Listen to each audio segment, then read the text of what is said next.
All right, so I'm back at the Greyhound station, and I have at some point gotten on the bus. And we're heading up the 5 to San Francisco, and unfortunately, I'm pretty sure that somebody had told me, hey, you go take the 1 up to San Francisco and not the 5. And I think by the time I was on the road, I had realized that, and I was like, well, crap. Oh well. Can't do anything about it now. I'm not even sure if there was an option for the Greyhound to go up to 1. Personally, at this point in my life, I'd say if you decide to travel north to south or vice versa, go take the 1, because you'll have way more scenery. You'll have the ocean on one side, you'll have the mountains and or forests and plains on the other, and ultimately it just ends up being a better experience visually. So I'm on my way up there, and I'm intending to get in touch with a friend who lives out in the area. Now, I thought he kind of lived in San Francisco proper, but in fact, he lives in a city called Livermore, because he worked at the National Ignition Facility in Livermore, which is a Department of Energy facility. But in order for me to even get there and talk to him and, stay at his place, which is kind of what was supposed to happen, I've got to get into San Francisco anyway. And I'm communicating with him, and he's saying, yeah, it's going to be later in the day, so I've got to figure out how to kill some time. And part of it is simply traveling out to where I need to go. And so I need to go to Dublin. And I'm thinking, okay, where in the hell is Dublin? So I'm looking at the map and everything. And again, this is a little over 5.5 years ago, roughly now. And Google Maps is okay-ish. It's decent. Well, in a way, it's actually way better. But I'm also using a phone, and I had Verizon Wireless at the time, which is interesting because I hadn't paid for my bill, and that's going to come into play later. But right now, it was still useful, and it was still a thing that I could do for the most part. It didn't have nearly the level of sort of intimate detail that Google Maps has now. I finally get in there, and I'm thinking, maybe I'll just travel around town or whatever, and I'm trying to find a place to put my stuff in the Greyhound terminal, but for some reason they don't have any lock boxes. See, when I was in Dallas and I was waiting to leave, I had a couple of hours before it was time for me to leave, and I was like, okay, well, I just shoved my stuff into one of these lock boxes. I walked down the street, a couple of drinks, came back, got on the bus after getting my stuff back out. No big deal, right? Out in El Paso, same kind of thing. At one point I locked my stuff up because I wasn't really sure where I was going to be going, whatever. I think it was only like an hour and a half at that point. I got back, and then I went to the hotel out in LA. When it was time for me to leave, I did exactly the same thing. I locked my stuff up, walked around for a while, and it only cost me, I want to say, like $5 to store it for several hours. So I'm a little taken aback that San Francisco terminal doesn't have these lock boxes. And I'm like, well, shit, now what do I do? I got to carry all my crap with me. And so I'm trying to travel everywhere in this town. I can't really go anywhere at this point because I got to carry everything I've got with me, which included computers and some other stuff. It's a netbook, but still. And I'm in the terminal for the uni/BART. Now the thing is that if you're in LA, you'll have an idea of how this works. So in LA, we've got not only the Metro, but we've also got the Metro Link in downtown LA and Union Station. But they're also a little obviously different. Maybe not, because when you come up off of the escalators going up into Union Station, there are point-of-sale systems for the Metro Link, which kind of makes sense, because if you're coming from the Metro, you may need to get onto the Metro Link. The Metro Link is a train system that we have that connects larger areas, and in a way, it's kind of like Amtrak for the region. And so there's only so many stops, but you're also traveling quite a bit further. You can go out to 2-3 hour distances, and you're still really far out. And so the Metro Link's really useful. Well, the BART is apparently the same kind of situation, where if you're going certain distances, you're going to have to pay so much. I fucked up and bought a Unipass, I think. Is it a Uni or Muni? I think it's a Muni. Anyway, I think it's municipal. And instead, I didn't buy or do whatever it is I needed to do for the BART pass. So on top of it, I had to then pay on BART. And I think I bought like $20 worth for the Muni. And that didn't work in my favor, ultimately. Because I think I bought like a week-long pass or something along those lines. I'm not sure. But it just was the wrong thing to buy. And so I spent money on something that I didn't need to buy at that time. And so it's just, that's $20 gone. And I was already like worrying about how I'm going to have enough money for stuff, because at this point, it's only a couple weeks into my trip and I'm probably about halfway down, if not more. And so I'm like a little freaking out money wise and trying not to blow it on useless crap. And in the process, I got to meet my friend. He says he's going to pay me back for my round trip out to Dublin, which is inevitably where I ended up having to go. And that's the furthest distance in that direction. So it was like, I think a $10, maybe $15 trek just in that one direction. And then again, coming back. But again, he's at work, so I still have a long time before he's going to show up. Now, by the time I get out there, it's kind of dark. Now, again, it's also like right before winter. You know, it's early December. And so, it's dark earlier anyway. And I'm also a little on the hungry side. I think I may have had a snack or two at some point. And so I just hit up a Denny's because I'm like, Denny's will be fine. I hadn't really explored too much when it came to various food fare. Like now, I wouldn't even think about going to Denny's. I'd go to some other place that I could, a hole in the wall. I wouldn't likely go to a chain restaurant now because of the experiences I've had since then. But that's just life in general. And, when you live in an area like LA, there's a lot of options to play with. And, if I was living in a suburb or something, it'd be a little different, I'm sure. But you never know. I might try to find something, put a little effort into it just to find something different. So I'm at Denny's. I'm pretty much finished with my food. He shows up. And at this point, it's pretty much time to go. And I think we talked for a little bit and then got in the car and he drives out to Livermore. And I think it's like a 30-minute drive or something. And I'm a little astonished about how he's driving, because he's not driving the way that I remember him driving. He's driving more aggressively, and we're talking about it. And apparently in California, the driving laws are a little different in such a way that it makes people slightly more aggressive. But because every individual is slightly more aggressive, the whole thing looks more aggressive. And it's like tailgating is weird. It's just, there's all these things that the details escape me at the moment because, I don't have a driver's license out here and I intend not to get one. But it just boggles my mind that his driving is so much more aggressive than it used to be. So, we get out there to his house and, they got a room available for me, and I kind of need to do some laundry, I think, at some point. So I do that. And my room doesn't have a light, which is kind of annoying.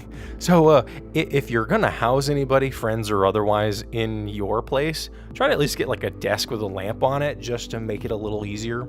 You never know. And it's still relatively late, and he's probably not going to be going to bed for a while. And so we're like chilling out, talking. And he and I usually had pretty long conversations about a lot of various stuff, and oftentimes they were very important concepts in life. But at one point, he mentions that me doing what I was doing was brave. And I didn't think that at the time. And in a way, I still don't think so. I think in a way, it's more just a compliment that you just accept. But maybe there is some truth to it, but I'm just not aware of it personally because it was a necessity for me. It was a need for me to get out of the life that I had and find something new. Now, maybe that is brave. I don't know. Maybe it boggles the mind. I mean, right now, it kind of boggles my mind. I want to do something now, but I live like that constantly.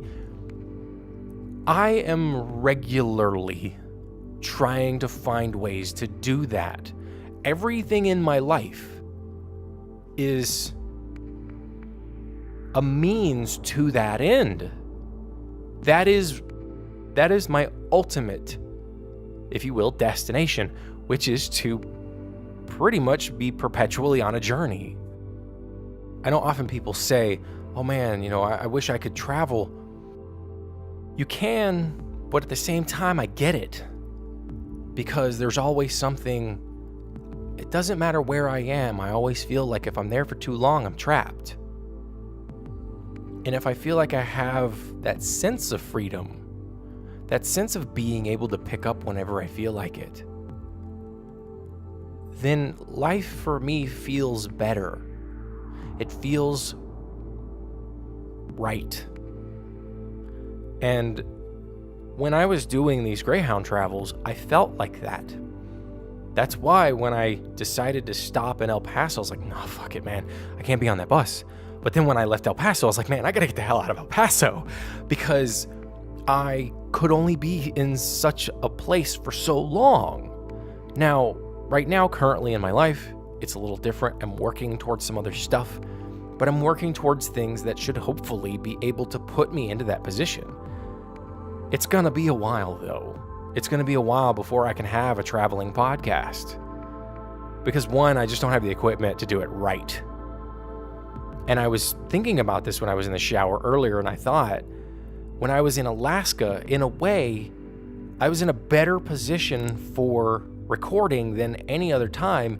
Even though I was more trapped in Alaska, it was the fact that at any given time in the day, I could go into my trailer and record while I was at work. So I always had it within reach. Not so much at school. I mean, sure, I've got the radio station, but it's not the same quality, and so it's not, in my mind, the same voice, which may sound weird, but I want a certain level of audio consistency as well. And so if I can create a mobile studio in some capacity, then I will have one of the big tools that I need for the life that I want. And again, I don't know if it's brave to want that. Maybe it is. Or maybe it's brave to fight for it. I'm not sure. But I don't think of it as bravery. I think of it as just, I guess, knowing a goal and it having enough value in your life to it's a dream. We all have dreams and we all want to be able to do them. Is it brave to dream? I don't know. Is it brave to fight for your dreams? Is it brave to actually start moving towards your dreams? I'm not sure. Sometimes I don't feel like I'm moving toward my dreams. Sometimes I feel like I'm moving away from it. But we just got to keep going forward, moving forward, and making changes that are necessary in our life. And I think that's what I was doing at the time. That's why it mattered to me so much to get this traveling done, even though it led to my homelessness. And maybe that was something he also recognized. Maybe he knew that I was willing to put myself in a highly compromised position, in an extremely vulnerable and sensitive place in life, because of what I was doing. And what I was doing was a huge risk. It was, and it still is in a sense. Nevertheless, though, I don't know. Whatever your thoughts are, if you have thoughts, type them out, send them to me, whatever works. But to get back to the story, we talked, and I think at one point, I don't know if it was the same night or if it was the next night, I hung out and we watched 9, with Elijah Wood and the little weird burlap guys.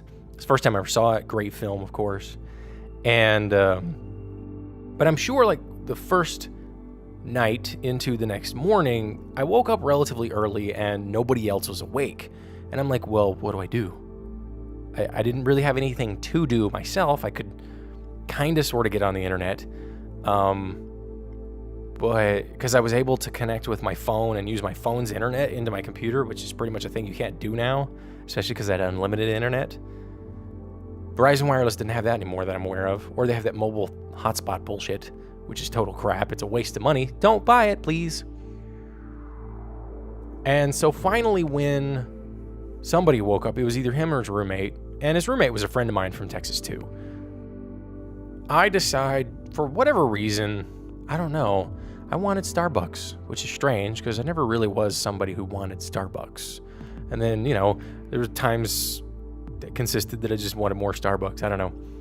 But I decided to walk down the street because it was relatively close, and it was pretty chilly too. I was kind of surprised at how cold it was in the area, even though it had been warm as well. Realizing it later on, I was like, oh yeah, this is sort of a desert, so it's going to do that. I get to the Starbucks and I get my drink, and the girl who's ringing me up is obviously pretty new, but I could see that she cared, but I could see that she was nervous, and I was like, look, I can tell you're new. Don't worry about it. Take your time, have fun with it, enjoy yourself. Don't worry. You're not gonna get in trouble. And she just kind of takes this sort of sigh of relief almost. I don't know.